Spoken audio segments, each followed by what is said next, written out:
Hola chicas y chicos de Miguel Hernández, bienvenidos y bienvenidas a una nueva clase de historia. Nos habíamos quedado en la caída del Imperio Romano. Ustedes en su último trabajo explicaron cuáles fueron las causas internas y externas de la caída de Roma, ¿sí?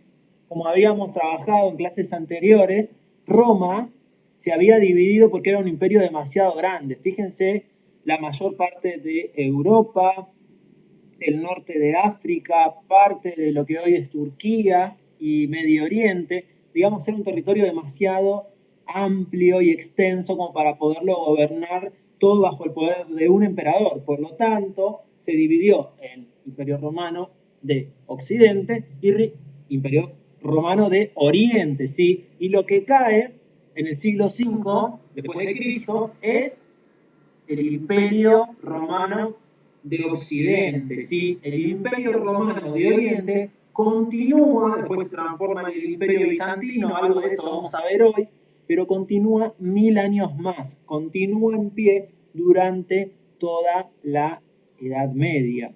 Bien, y hacia ahí es que estamos yendo. ¿Sí? Con la caída del Imperio Romano de Occidente finaliza la historia antigua, ¿sí?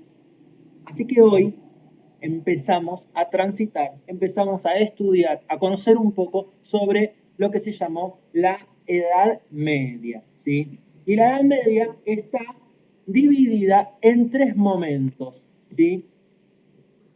El primer momento se llama alta Edad Media, ¿sí? Está caracterizado principalmente por los reinos romano-germánicos. Ahora vamos a ver qué es eso. Después tenemos la plena Edad Media, en la cual lo central es un sistema de vida económico, social, político y religioso que se llamó feudalismo y estaba muy ligado a la religión. Lo vamos a ver en clases más adelante. Finalmente está la baja Edad Media, que se caracteriza por el ascenso de la burguesía. Esto lo estoy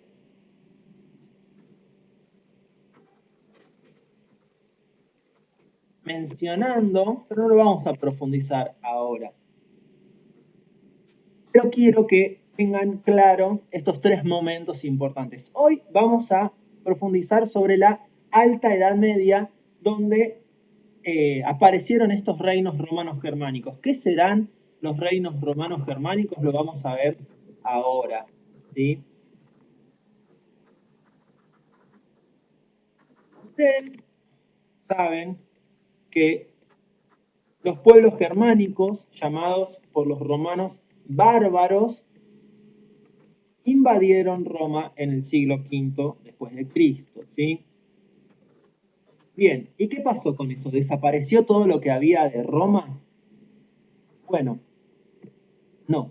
Lo que pasó fue que perduraron algunas costumbres romanas y cristianas y se fusionaron con las nuevas ideas que traían los reyes germánicos, ¿sí?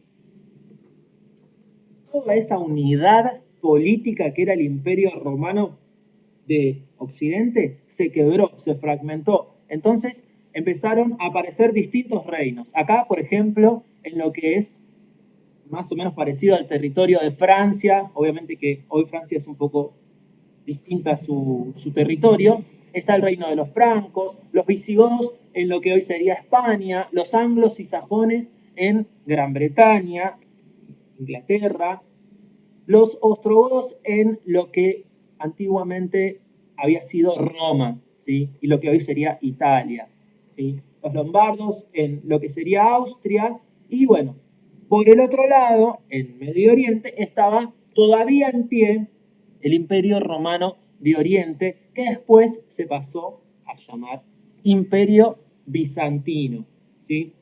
Bueno, cuestión, se fragmentó el mundo mediterráneo, que antes era toda una unidad, un imperio, ahora comenzaron a ser reinos más de territorio más reducido, ¿sí?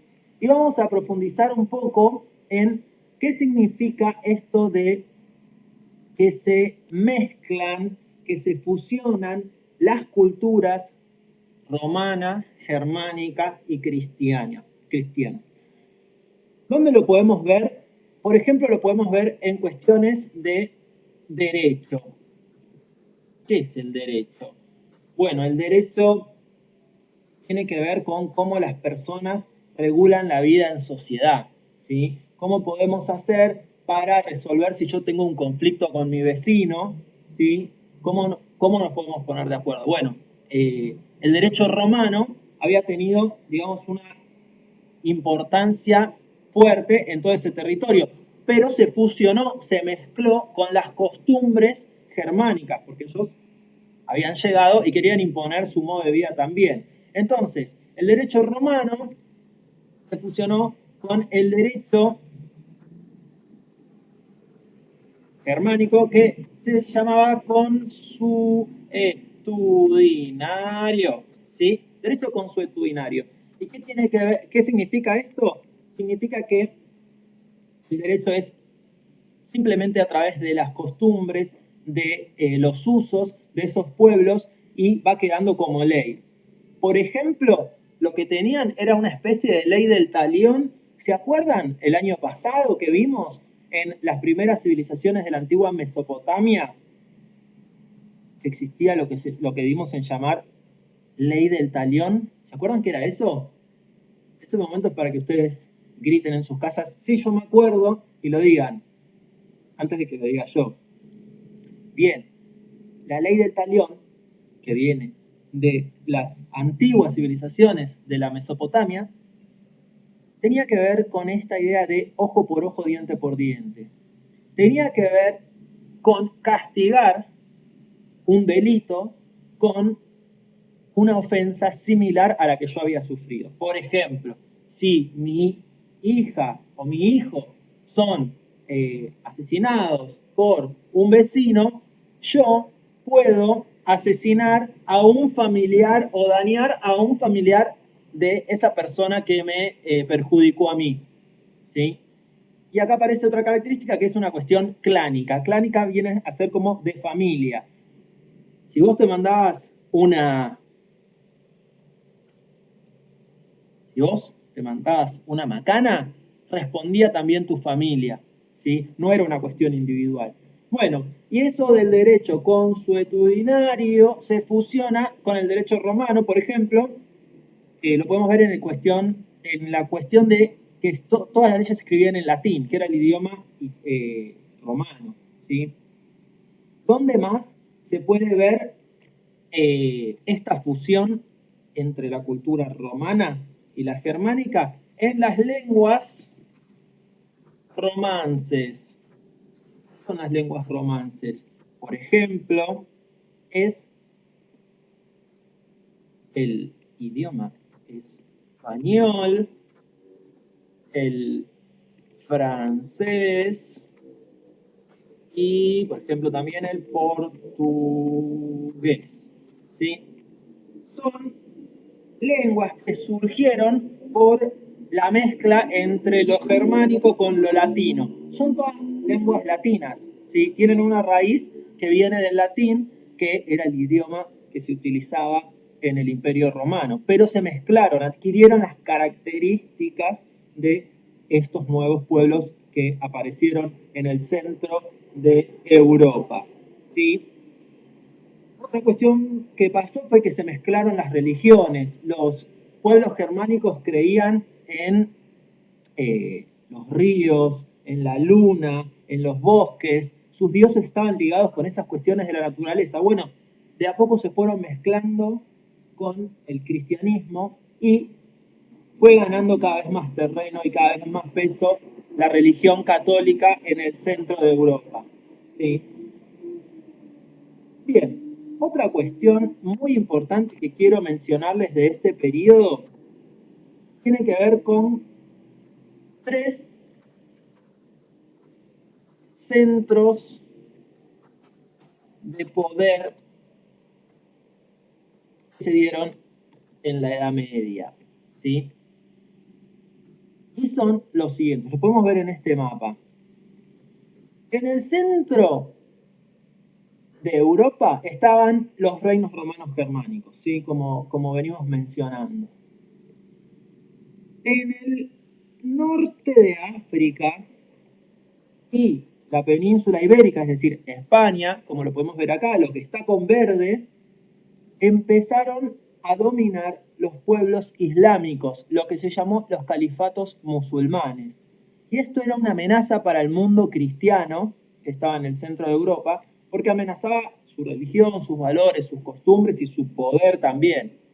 Y, por último, el tercer centro de poder era el Imperio Bizantino o Imperio Romano de Oriente, ¿sí? Digamos que eran los 3 principales lugares donde había una hegemonía, un poder claro de la religión católica, el islamismo y acá una suerte de cristianismo ortodoxo. ¿Sí? Ya vamos a profundizar un poquito más en eso. Bien, otra cosa importante también son los pueblos germanos, los reyes tenían una asamblea de guerreros a los cuales le daban tierras, ¿sí? Para que puedan cultivar y para que puedan, digamos, generar riquezas que conservaban para ellos mismos, pero también que le daban al rey, ¿sí? Bien, me gustaría que anotemos esto, 3 centros de poder, reinos romano-germánicos en el centro de Europa.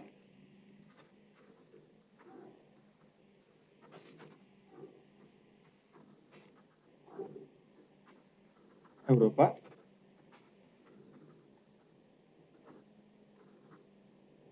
Califatos musulmanes en el norte de África, en la península ibérica.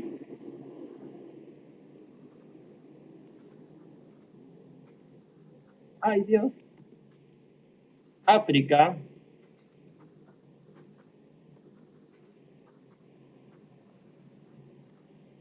Y finalmente, vamos